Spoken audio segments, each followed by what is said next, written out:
Folks, we are starting out in the middle of chapter 14. That's about where we got to last time. And I'm going to go out on a limb here, but we're going to get to those 7 bowls of wrath today. We've been kind of anticipating that and building that up for several chapters, and it's my plan to finish chapter 16 today. Chapter 15 is a real short chapter. We don't have very much of 14 to go. So we're going to see the great winepress described today at the end of chapter 14. We're going to see the preparation for the bowls of wrath in chapter 15. And then, Lord willing, we will get to chapter 16 and we'll see these 7 bowls of wrath. And if we get that far, then we will have concluded this longest vision, the second vision in the book of Revelation. I title it Christ in the World. Runs for 13 chapters, and we've been at this for a long time. We started back in chapter 4, and we should be finishing up with chapter 16 today. And I guess the clicker works better if I've got it in the on position. I'm not getting a response from this, Susie. I'm not advancing on the clicker.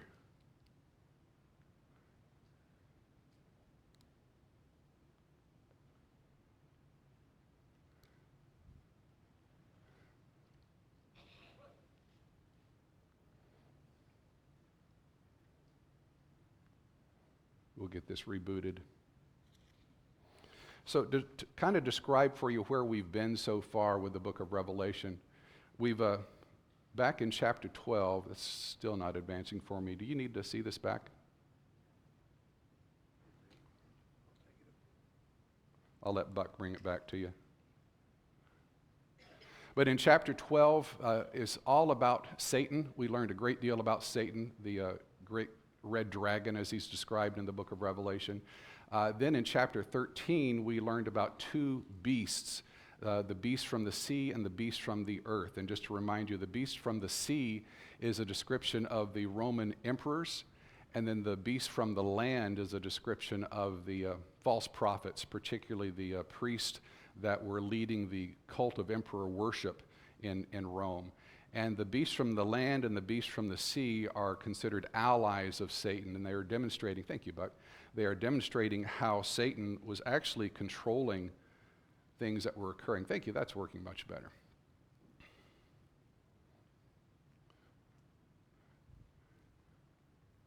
Except we are at the very end of the presentation. Can you reset that, Susie, to go back to the very beginning? Let's see. I'm scrolling backwards through it right now. Okay. Take me back to the beginning. All right, if you want to turn in your Bibles with me, we're going to begin our reading in chapter 14 of Revelation, beginning with verse 9. And just to remind you what has just transpired, John saw an image of, here we go. There's some of the pictures that I was just talking about.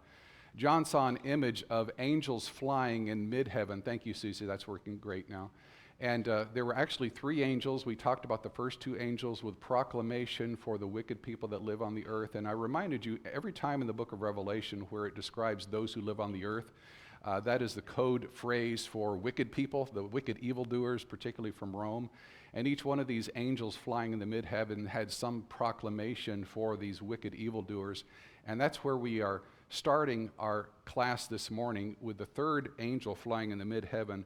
John says in verse 9, "Then another angel, a 3rd one, followed them, saying with a loud voice, 'If anyone worships the beast and his image and receives a mark on his forehead or on his hand, he also will drink of the wine of the wrath of God mixed in full strength in the cup of his anger, and he will be tormented with fire and brimstone in the presence of the holy angels and in the presence of the Lamb. And the smoke of their torment ascends forever and ever. They have no rest day and night.'" And that continues on. But in this particular passage, the 3rd angel flying in mid-heaven has a dire proclamation for these wicked evildoers on earth. In verse 9 through 11, describes the punishment that will come to these evildoers, these worshipers of the beast who have the image of the emperor on their forehead or on their hands. Now this, I'm going to tell you, this is not a warning. This is something different. Remember, we've had 7 major warnings with these trumpet blasts. Those were the warnings. Now, this is more like a verdict that is being rendered. This is being read to them. This is what's going to happen. The warnings are over at this point. This is a verdict. The beast worshipers are officially being rebuked at this point in time. God will turn the full wrath of his anger against them, is what this proclamation is telling them. And then in verse 10, it told us that they will be tormented with fire and brimstone in the presence of the holy angels and in the presence of the Lamb. So this is what will occur to these wicked evildoers who were responsible for the persecution of Christians. Now, this passage is explaining that those who bear the mark of loyalty to the emperor, the text does refer to that as the mark of the beast, they will face God's undiluted wrath because they are beyond redemption. And then it continues on. Now, verses 9 through 11 told us what the outcome is going to be for the wicked evildoers. Now, the next couple of verses is going to give us a completely different image. This is going to be the outcome for the saints, those who are following Christ. So I begin now with verse 12. It says, "Here is the perseverance of the saints." Time out just a second. I want to remind you again, the word perseverance is always being used as a code name, a code word for different things in the book of Revelation. It started out simply describing those who refused to renounce Christ and to hail Caesar, but now its definition is broadened. Now John is using the word perseverance to describe the actions that God will actually take to preserve Christianity. And his kingdom from the attacks of Satan. So now when we're seeing the word perseverance, it's describing how God is going to save Christians in Christianity. So it says, "Here is the perseverance of the saints who keep the commandments of God and their faith in Jesus." And then in verse 13, John says, "I heard a voice from heaven saying, 'Write.'" So John, write this down. "Blessed are the dead who die in the Lord from now on. Yes, says the Spirit, so that they may rest from their labors, for their deeds follow with them." So verses 12 through 13 here gives us that completely different image from what we had with the beast worshipers in the previous reading to the outcome the spiritual outcome for those who are saints. It says that the idea being given here when it says those that will die in the Lord from now on, is telling us that death for believers, death for Christians is not a defeat. Death for Christians really leads us into and ushers us into rest in the presence of Christ. So that is the outcome of physical death for Christians. There is hope for us after death. So death is not something to necessarily be feared by Christians. So that's something we can apply to our lives even today. And the voice from heaven in verse 13 reveals a completely different result for the followers of Christ compared to the followers of Satan. The saints, it says, they will have rest from their labors, but and there's a picture of that. But the beast worshipers from verses 9 through 11 will have no rest day and night. So there's a distinct difference. So you saw the one image where the beast worshipers are going to be in fire and brimstone suffering, whereas those believers who are following Christ are going to be in the arms of Christ. They're going to find rest from their labors. Now the next image that John sees, you hear a lot of descriptions about this, but it's considered the great winepress, or the text here, the harvest of the earth. I'm going to start with verse 14. So John is seeing a completely different image here. He says, "Then I looked, and behold, a white cloud, and sitting on the cloud was one like a son of man." So who is that? You know, we understand that code now. We can decode that's Christ that he's talking about here. A one like the Son of Man was the same terminology that was used in chapter 1 when Christ was walking among the lampstands. So this is another image of Christ. And it says, a one like a son of man with a golden crown on his head and a sharp sickle in his hand. And another angel came out of the temple, calling out with a loud voice to him who sat on the cloud, said, "Put in your sickle and reap, for the hour to reap has come, because the harvest of the earth is ripe." Then he who sat on the cloud swung his sickle over the earth, and the earth was reaped. So here's another image of Christ. Here in verse 14, John saw a one sitting on the cloud like a son of man, so that is Christ. And it's of significance that the cloud was white. We also understand that white has some special significance in the book of Revelation. It represents purity. In this case, it also represents victory and divine glory.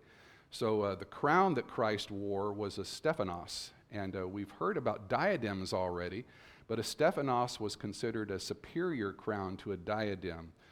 So the diadem that was worn by the great red dragon in chapter 12, as well as the beast from the sea in chapter 13, those were inferior crowns to this crown of victory that Christ is seen here.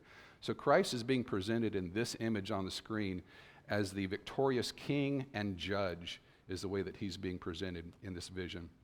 Verse 16 tells us that the time for harvest has come, and Christ uses his sharp sickle to reap, or in other words, we would say gather, the harvest, the ripened harvest unto himself. So this symbolizes the judgment of mankind, and this particular scene is of significance because this is Christ performing this action. This is Christ reaping the harvest. This is not angels doing it on his behalf. This is Christ actually engaged in this activity. So there's a distinction there, and you'll see why that's important momentarily. So the reaping of the harvest by Christ specifically represents the gathering of the first fruit. So he's gathering the souls of the faithful unto himself with this action.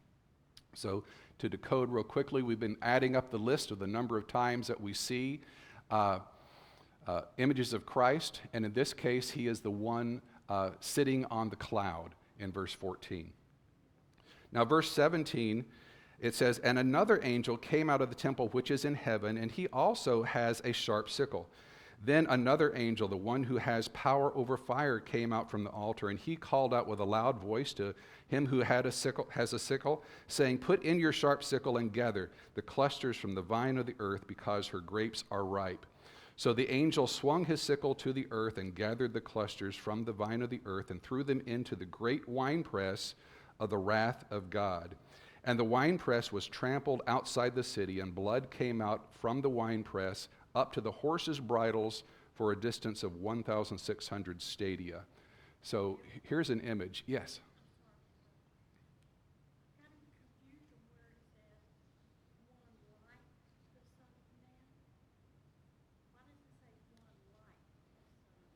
It says one like a son of man. That's John's terminology for Christ. Christ always used, I explained this back in the first week, Christ always described himself as being the Son of Man. That was a term that Christ used. So John, in order to have people recognize that this is Christ that he's writing about, he uses a similar term. He says one like a son of man is the terminology that John uses. Okay, so we've got the great winepress on the image in front of you. And this is considered a secondary harvest. Now, Christ just had the primary harvest of the first fruits. This is a secondary harvest, and this is actually being performed by angels. So notice the distinction. The first harvest was Christ performing the harvest. The second harvest is angels. So the second harvest represents the judgment of the wicked. And the harvested clusters that it described in the text that I just read, these would be the souls of the wicked people, and they're being thrown into the great winepress and trampled or crushed outside the city, according to the text. And it's talking about being outside of heaven, verses 19 and 20. And the winepress, it tells us this represents the wrath of God. And rather than wine coming out of this winepress, it is blood that comes out of the winepress. And it gives us a very vivid description. It says, up to the horses' bridles. So those of you that are familiar with that, that's about 5 foot deep. That's a lot of blood. And it said 1,600 stadia. And if we translate that into terminology that we understand, that's about 200 miles. So about 5 foot deep, 200 miles of blood. That is, I told you the end of this chapter was going to get bloody. I told you that at the end of last week. So there you see that. This is a vivid description of the demise of wicked evildoers. So this picture of God's complete judgment that will come upon the wicked evildoers is demonstrating his wrath against those who persecuted the church. Now that leads us right into chapter 15, and this is a short chapter, so we're going to try to get through this one quickly. Verse 1, he's seeing a preparation now for the final seven. The final seven is the bowls of wrath. This will bring forth the judgment of God. And so here he's seeing the preparation for this. Verse 1, then I saw another sign in heaven, great and marvelous, 7 angels who had 7 plagues, which are the last, because in them the wrath of God is finished. And I saw something like a sea of glass mixed with fire, and those who were victorious over the beast and his image and the image and the number of his name, standing on the sea of glass, holding harps of God. And they sang the song of Moses, the bondservant of God, and the song of the Lamb, saying, Great and marvelous are your works, Lord God the Almighty, righteous and true are your ways, King of the nations. And you can see that continues as well. So verse 1, John saw another image here, and this, I do believe, is a preparation for this final part of God's judgment. John saw 7 angels, and it's described with 7 plagues of God's wrath. Now, I don't know, this could be the 7 angels that just blasted the 7 trumpets. It could be different angels. It doesn't describe that for us. But John also saw those who were victorious over the beast in verse 2, and they were singing a song of Moses and a song of the Lamb. And this is significant for a couple of reasons. I think what this symbolizes is just as Israel, the children of Israel, were delivered from the suffering of Egyptian bondage. We read about that in the book of Exodus in the Old Testament. Now we have the church who are being delivered from the suffering that they were experiencing under the Roman persecution. So we see a very similar parallel between the Old Testament, the children of Israel, and now with God's people, the church, here in the book of Revelation, God rescuing them from the suffering that they were facing. And then it says in verse 3 and also in verse 4 that God's righteous acts are being revealed by his delivering his people. And then this image continues with verse 5, and it says, After these things I looked, and the temple of the tabernacle of testimony in heaven was opened. And the 7 angels who had the 7 plagues came out of the temple, clothed in linen, clean and bright, and their chests wrapped with golden sashes. And one of the 4 living creatures gave the 7 angels 7 bowls full of God's wrath. And you can continue reading that on. But the tabernacle of testimony, verse 5, what is that? I do believe this is a reference to the symbol. It's a symbolic reference to the tabernacle used by the children of Israel during their wilderness wanderings that we read about in the book of Exodus 24 through chapter 40. And the tabernacle of the Old Testament was considered to be an earthly copy of the heavenly reality. There is a temple in heaven. And what John is being privileged to see at this point in the vision is that heavenly reality. He's observing the actual temple that is in heaven. And I do think that these 7 angels who were given the 7 bowls of wrath, the garments that they wore, I think that is also significant. It says that their linen garments are described as being clean and bright with gold sashes around their chests in verse 6. And I think that this represents priestly attire. This symbolizes purity and service before God. So this image that he saw of these angels is reminiscent of the Old Testament priests of the tabernacle who had access to the Holy of Holies. So they had the closest access with God. And so I do think what John is witnessing is a solemn preparation for the final judgment. And these 7 bowls of wrath that were given to the 7 angels by one of the 4 living creatures in verse 7, these are now to be poured out upon the earth. Now, what is the significance of bowls of wrath? And again, whenever I try to interpret things happening in Revelation, I try to put it in terminology of how the readers in the first century would have understood these symbols. We don't live in walled cities today. We don't have a huge stone wall around Henrietta, but in the time period where they had these defensive walls around their cities, they knew what bowls of wrath were. They served a particular purpose. These large bowls, or we would call them cauldrons, that were filled with boiling oil or other caustic substances, and they were used as a defensive weapon to defend their walled city. So from on top of the walls, these bowls of wrath would be poured over the edge of the wall on the heads of any attacking army that would be laying siege to the city, oftentimes maiming or even killing the soldiers that would be attacking the city. So these were dangerous weapons that were used in war. And so this image of this devastating military strategy is being used in the next chapter to represent God's judgment. So that's what a bowl of wrath is. So as we get to chapter 16, we're going to read about 7 of these spiritual bowls of wrath that God will be pouring out on the heads of the wicked Romans, those that were responsible for the persecution of Christians. So in verse 1, it's set up here, chapter 16. It said, Then I heard a loud voice from the temple saying to the 7 angels, Go and pour out on the earth the 7 bowls of the wrath of God. And so now with verse 2, we're going to start seeing these bowls poured out. Verse 2, so the first angel went and poured out his bowl on the earth, and a harmful and painful sore afflicted the people who had the mark of the beast and who worshipped his image. So if you had the mark of the beast, you were an emperor worshiper. You were in that cult of emperor worship. And then verse 3 tells us, the second angel poured out his bowl into the sea, and it became blood like that of a dead man, and every living thing in the sea died. So with the first bowl of wrath in verse 2, it's poured out and it turned into painful sores upon those who were worshiping the emperor and worshiping his image. Now, I believe that this first bowl of wrath, and I'll summarize this at the end of class, I believe this bowl of wrath represents a collapse of the Roman cultural system as well as the state-run religion within Rome, the Roman Empire. Collapse of culture and religious beliefs. Then the second bowl of wrath, it became like coagulated blood. It says like blood of a dead man in the text, killing all the sea life. And I believe this one represents a collapse of their economy and their global trade system within the Roman Empire. So we're starting to see a cascade of collapses that will occur within Rome. Then verse 4 tells us about the next bowl. It says, then the third angel poured out his bowl into the rivers and the streams of waters, and they became blood. And I heard the angel of the waters saying, righteous are you, the one who is and the one who was, O Holy One, because your judgment, you judge these things. And get this part, verse 6, for they poured out the blood of saints and prophets. It's talking about the wicked evildoers, the Romans. It says, they poured out the blood of saints and prophets, and you, God, you gave them blood to drink, and they deserve it. That's a powerful, powerful statement. And then verse 7 is really an interesting verse to me.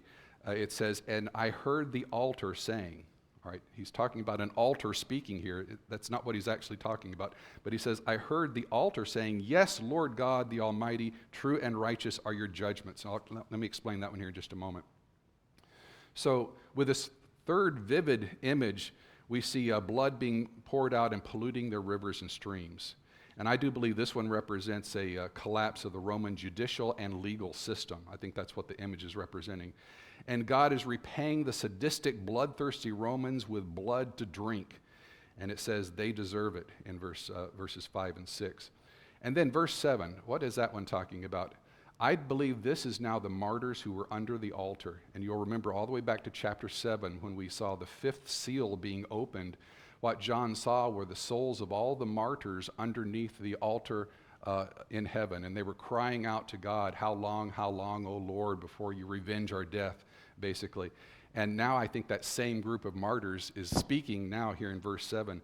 And they say, yes, Lord God, the Almighty, true and righteous are your judgments. So they're being vindicated. They're seeing vengeance that they were asking for.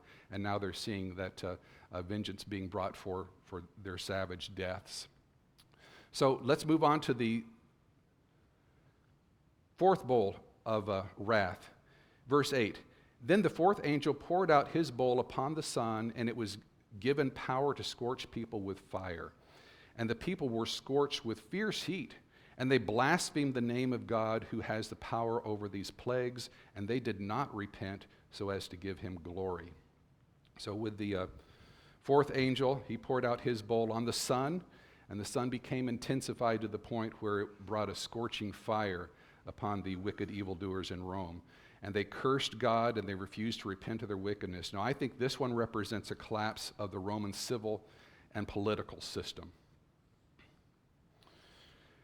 Then verse 10, as we continue, because I really want to get through chapter 16 today, it says, and the fifth angel poured out his bowl on the throne of the beast, and his kingdom became darkened, and they gnawed their tongues because of pain, and they blasphemed the God of heaven because of their pain and their sores, and they did not repent of their deeds. And then it goes into the next one, verse 12. The sixth angel poured out his bowl on the great river, the Euphrates, and its water was dried up so that the way would be prepared for the kings from the east. So with the fifth bowl being poured out, this time it was actually poured out on the head of the Roman emperor. It was on the one that would be sitting on the throne and on his followers. And it says in verse 10 that his kingdom was darkened as a result of this. And these Roman oppressors, they were in so much agony, according to the text, they gnawed their tongues because of the pain. But they still remained defiant and continued to curse God in verse 11. Now this one is pretty clear, but I think this one represents a collapse of the Roman government that would be taking place. Once mighty Roman Empire was gradually being weakened one step at a time with these plagues. And if you think about it, how similar is this to the 10 plagues that we read about in Exodus? The 10 plagues in the Old Testament weakened the resolve of the Pharaoh of Egypt, and now we see something very similar happening with the Roman Empire, with these bowls of wrath, these plagues being brought upon the Romans. And I don't think that comparison is accidental. I think that is deliberate.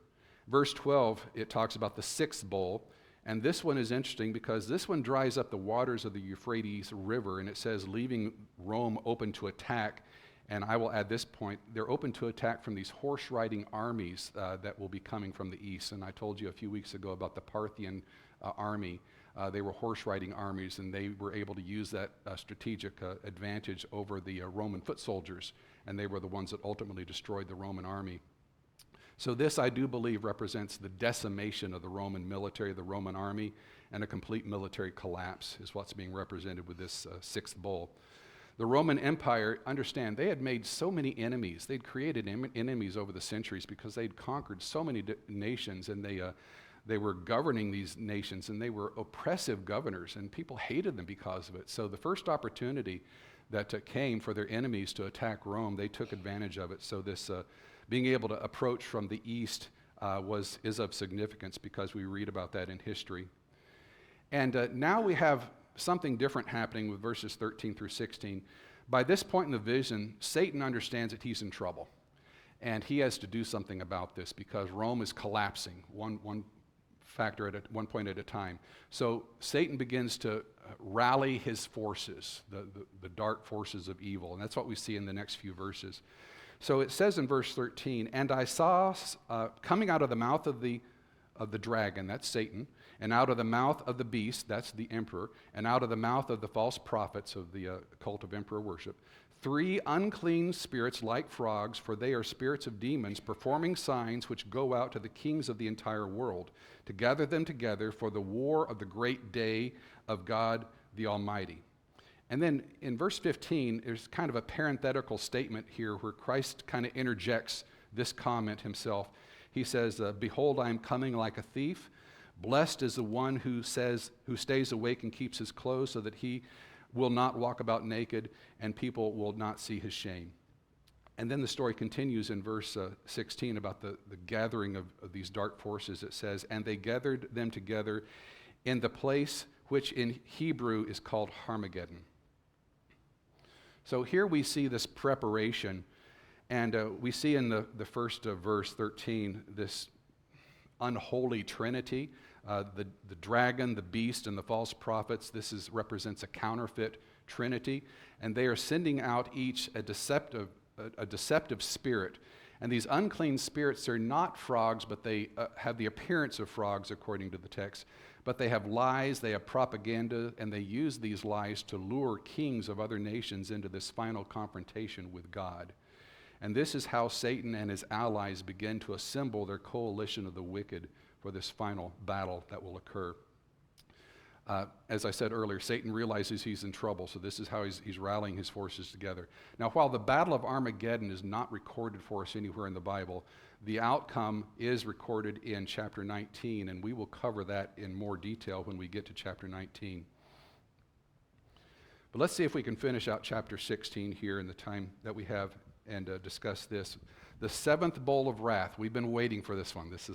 They've been building with anticipation for several chapters now. This is the climax. And it says in verse 17, then the seventh angel poured out his bowl upon the air, and a loud voice came out of the temple from the throne saying, it is done. And there were flashes of lightning and sounds and peals of thunder, and there was a great earthquake, such as there had not been since mankind came to be on the earth. That is the biggest earthquake that the earth has ever seen, according to this. And it says, so great an earthquake it was, and so mighty. Then it continues that the great city was split into 3 parts. and the cities of the nations fell as well. And Babylon the Great, that's their code name for Rome. The Babylon the Great was remembered in the sight of God to give her the cup of the wine of his fierce wrath. And every island fled, and no mountains were found, and huge hailstones weighing about a talent each. Folks, that's about 100 pounds each. Huge, can you imagine hail, 100 pounds, hailstones? Huge hailstones, about a talent each, came down from heaven upon people, and people blasphemed God because the plague of the hail, because the hailstone plague was extremely severe. I can't imagine that kind of an earthquake, and I cannot imagine that kind of a hailstorm. But in verses 17 through 21, this is the seventh angel pouring out this final bowl of wrath, and this represents the climax of God's judgment against Rome. And it resulted in a mighty earthquake and hailstones.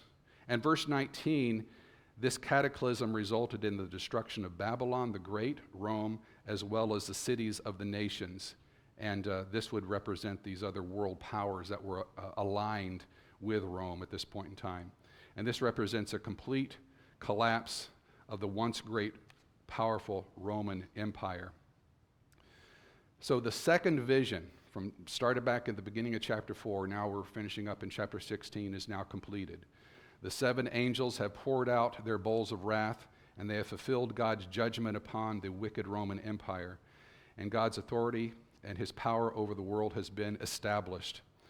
But there is still more for John to see. The visions are not over. Actually, two of these angels that poured out these bowls of wrath are going to take John in the next few chapters, and they're going to share two more visions with John that we'll be covering in the next few weeks.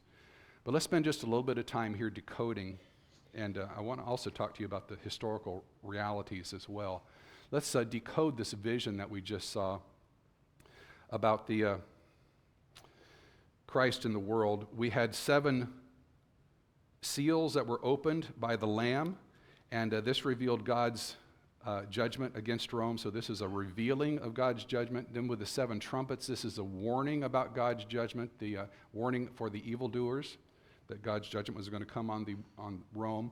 And now in chapter 16, we have the 7 bowls of wrath, and this is the bringing forth of God's judgment. So you see, we had a revealing, we had warnings, and now we have the God's judgment actually coming forth.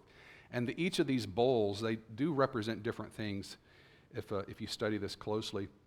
The first bowl became these painful sores upon the emperor worshipers, and I think this is a collapse of the state-run cult of emperor worship. So this is a collapse of their religion as well as a collapse of their culture. The second bowl of wrath became coagulated blood on the seas, and it killed all the sea life, and I think this represents a collapse of their ability to have trade with other countries, with other nations. So this was a collapse of the Roman economic system. The third bowl of wrath became blood that polluted their streams and repaid the bloodthirsty Romans with blood to drink, according to the text. I think this is a collapse of their judicial and legal system in Rome. With the fourth bowl of wrath, this was a scorching fire from the intensified sun upon the wicked evildoers, and I think this is a collapse of their political as well as their civil systems in Rome. Then in the fifth bowl, this was poured out directly on the emperor himself, and I do think this one clearly represents a collapse of the Roman government, the head of the government being the emperor. The sixth bowl, the drying up of the Euphrates River, this clearly left open the line of attack from the east, from the Parthian nation, so I do believe this one represents the collapse of the Roman army and their ultimate demise. So the seventh became these hailstones and the complete and utter collapse of the Roman Empire. Now, as I started a couple weeks ago, I wanted to do something more than just decode Revelation. I want to untangle some of these things that we see in Revelation. And the images that we just saw describing how this cascade of collapses that were going to occur within Rome bear a striking resemblance to reality. If you look back in history at the decline and fall of the Roman government, they actually fell in 397 AD. And anyone that you read about this, they will tell you that the bloated Roman Empire actually collapsed from within. And it looks very similar to what John saw in this vision. There were a lot of internal weaknesses that significantly contributed to the collapse. And they fell into some categories that are strikingly similar to what we just read here in chapter 16. The first collapse that is noted by the historians would be a decline of morals in Rome and a decline of their culture. And this happened in several ways. They had decadence. They were pursuing personal pleasures and just trying to gratify themselves personally. And this was just a total collapse of the civic virtue that they might have once had as Romans that didn't exist anymore. So there was a moral decay that was occurring. And that aligns with these bowls of wrath that we just saw. The second category that the historians talk about is a decline of their economy. And as the Roman Empire was greedy. They were heavily taxing their citizens. So there was heavy overtaxation that was going on. People couldn't afford to buy anything with the money that they had left over. So as you can imagine, their inflation was unreal. They had a devaluation or a debasement of their currency as a result of these types of things. They were having declining trade with other countries, with other nations, and this caused food shortages for them, and their food production was declining. So all the areas that mattered economically, they were failing within this bloated Roman Empire. The next category history will tell us is they saw corruption within their political system. And they saw a lot of political instability. If you read about these emperors, a lot of the emperors didn't last very long because they'd be murdered by their rivals, and all of their followers, their court would all be executed as well. So there's a lot of upheaval in the Roman government. So you saw a lot of instability there, change in leadership frequently. It also led to a lot of civil wars. And the civil wars created a lot of power struggles within the Roman Empire. And this corruption led to just lack of trust. The people didn't trust their government. They didn't know who the emperor was going to be the next year because there's so many turnovers that were taking place. So this was part of the reason for their collapse, was this political instability. The next category that you read about in history talks about Rome's greed also included gobbling up other nations. They were overreaching. They were actually taking in more nations than they could control. They were depleting their resources as a result of this. They needed more and more foot soldiers, and so they had an over-reliance upon mercenaries as well in their military. So we saw overexpansion of the empire. We saw divisions within the empire. There was a major division between east and west, which created a lot of civil wars and distracted their resources, particularly their military resources. As I mentioned, they became over-reliant on foreign mercenaries that were not as loyal to the empire as you would have hoped. And they saw a decline in their discipline among their army, their soldiers, as well as their morale. And the civil wars needed soldiers to defend the two different sides, so this was distracting the Roman army from defending their borders. And so they became more open to the outside influences that would ultimately destroy the Roman Empire. So ultimately, the enemies of Rome destroyed Rome in 396 AD. And so this means that the predictions about the decline and fall of the Roman Empire made in Revelation chapter 16 actually were fulfilled within 300 years. But you know, these declines, the collapse in these different areas, they took hundreds of years to take place. So Christians were actually seeing God's hand at work before the fall of the Roman Empire. And with that leads us into the next vision. That concludes the vision about Christ and the world. The next vision that we're going to look at, if you want to start reading ahead, will be chapters 17 through 21. This is Christ and victory. And Christ and victory, we'll be studying about the doom of Babylon. Now, we already know the code word Babylon, that means Rome. So we're talking about the doom of Rome. So we'll see the fallout there. We're going to see the wedding of the Lamb, and we know that now that the Lamb is Christ, and his bride is the church. And we're going to see this battle of Armageddon, not the battle itself, but the result of this spiritual battle that takes place. And then the overthrow of Satan, and then God's judgment from the white throne. So there's a lot of exciting things to come up in this next vision about Christ and victory, and we'll be starting that next week. And we are completely out of time, folks. Thank you for your attention, and we made it to the end of this long vision where we needed to be. And by my estimates, we probably have about 3, maybe 4 more weeks to study the book of Revelation. There's just a lot of contents. But I hope that you've found this beneficial. Thank you very much.